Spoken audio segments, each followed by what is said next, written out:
attention to the outcomes of the COP27 conference and that took place in Egypt. The focus now is on investment on the agenda to reach holistic environmental, social and governance frameworks. South Africa has since announced funds and a plan towards meeting global standards when it comes to a just energy transition.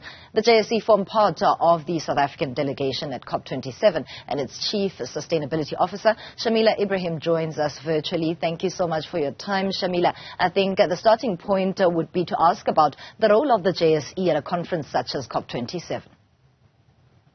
Good morning, Tumisang, and to everybody watching today. It's a pleasure to be here. So the role of the JSE is first and foremost to support the South African delegation. It's very important that we go to a conference like this. Hello? Are you able to hear? Hi, Shameela. Yes, you may continue. Oh.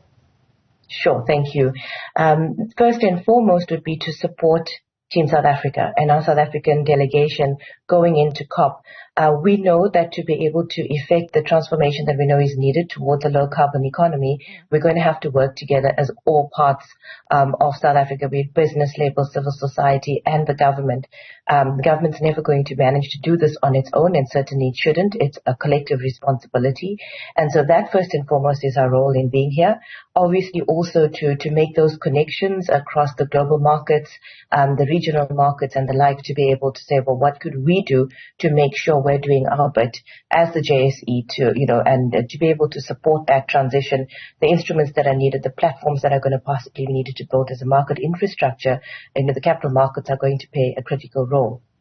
Interestingly, when you speak of collaboration on this agenda in South Africa, you are directly talking about public and private partnerships. What's encouraging is that we saw the private sector come out earlier this week to say they're willing to reinforce with billions towards a just energy transition to assist with South Africa getting to that lower emissions level that meets global standards. How important does that become for the state and private business to be working together? So if you look at it purely from a numbers perspective, Tumisang, that case is clear. Before we even move on to the need for collaboration, the president said that, in his speech earlier this week when we were looking at the financing plan, we're going to need 1.5 trillion rand within the next 5 years that's going to be deployed for the priority sectors around green hydrogen, decarbonizing the energy grid, and on electric vehicles. So just on those three, and just for 5 years, that's a huge amount of money. Now, to be able to expect all of that to come from international financing, it would be great if it would, but the thing is that a lot of that is going to have to come from private sector and from the local capital markets. Secondly, the implementation of the activities that are going to be needed to enable the things required for that plan to go ahead is going to absolutely be dependent on the private sector to come together and make sure they're doing that, So those are the two key areas, I think. But the third one is absolutely the need to say that if we don't club together as a country, we all have a lot to lose from not enabling that just transition. Another matter we must speak about, Shameela, is that public-private partnership does sound more comforting outside of the criticism that we've received as South Africa, given the international funding that has been received, pledged, and the worry there is about paying back some of those loans in the form of what would be debt. Which one would be the better evil, especially when we think of South Africa being able to service that debt? So the debt concern is certainly a very key consideration. And that's obviously not just for us, that's across our continent and a number of markets, globally. So, to be able to say, yes, we can finance the transition, but that's going to come with more debt is a concern. So we have to pay careful attention to the way in which that money is going to flow into our country and the different forms of financing and the strings that might come attached with those.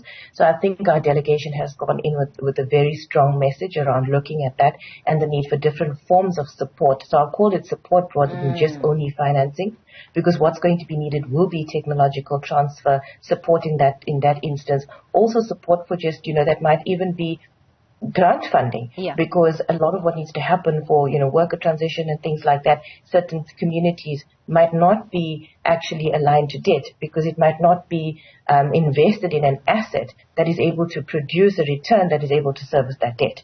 So the increasing burden on the fiscus will be a consideration. We need to consider that very carefully. And so, yes, exactly, the way in which we negotiate for the types of support that we're going to get is going to be critical. And of course, how we deploy that, because every rand matters. The fun side of this is the positive outlook when it comes to investment opportunities that are going to be branded and packaged as a green economy that the world is working towards. There's space for all that, even on the JSE. Talk to us about how you're preparing for an influx of a change in dynamics. So the change in dynamics, I think, has been coming for a while. And Tumisang, as you pointed out, the sustainability agenda is not a new one in its entirety. Of course, the climate action element and, the climate change element is the most pressing one. And we are at COP, that is really like the World Cup for climate change issues.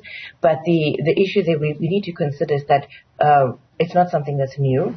We have already, as a boss, ensured that we have started assessing our companies on ESG entirely, and that's been happening, believe it or not, since 2004. Yeah. So what we've tried to do is create that enabling environment for better sustainability practices and disclosure to grow over time, going right back to 2002, 2004. In fact, we were the first market in the world to have a sustainability index.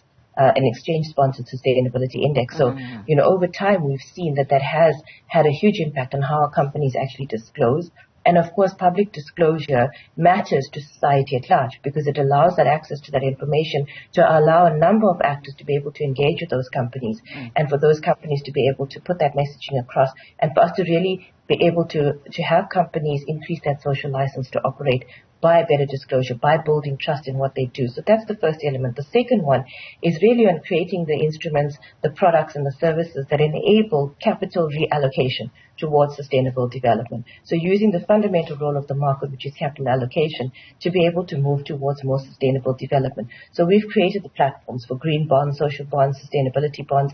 Earlier this year, we went live with our transition segment, which really allows for the earmarking of funding for kinds of projects and assets that are on the way from brown to green. So are not quite green yet, but are going to be necessary in an interim to get there. Right. So as long as there's a clear plan on what that is, we understand that is part of the trajectory for the country. So what we've done is really looked and said, what is likely to be the trajectory for the country and how can the market support that? So in a way, if you could say it's a build it and they'll come view to say we understand that, let us be ready to support in whichever way we can using our fundamental market infrastructure. And of course, we also play quite a significant role in advocacy and engagement. So we have spent a lot of time and effort in building that up. And it's very, very, I think, satisfying to see now the kinds of capital raises that are actually being done on that segment. And I hope that bodes well for the future. Thank you so much for a holistic conversation. That's Shameela Ebrahim of the JSE talking about the role of the local bourse at COP27.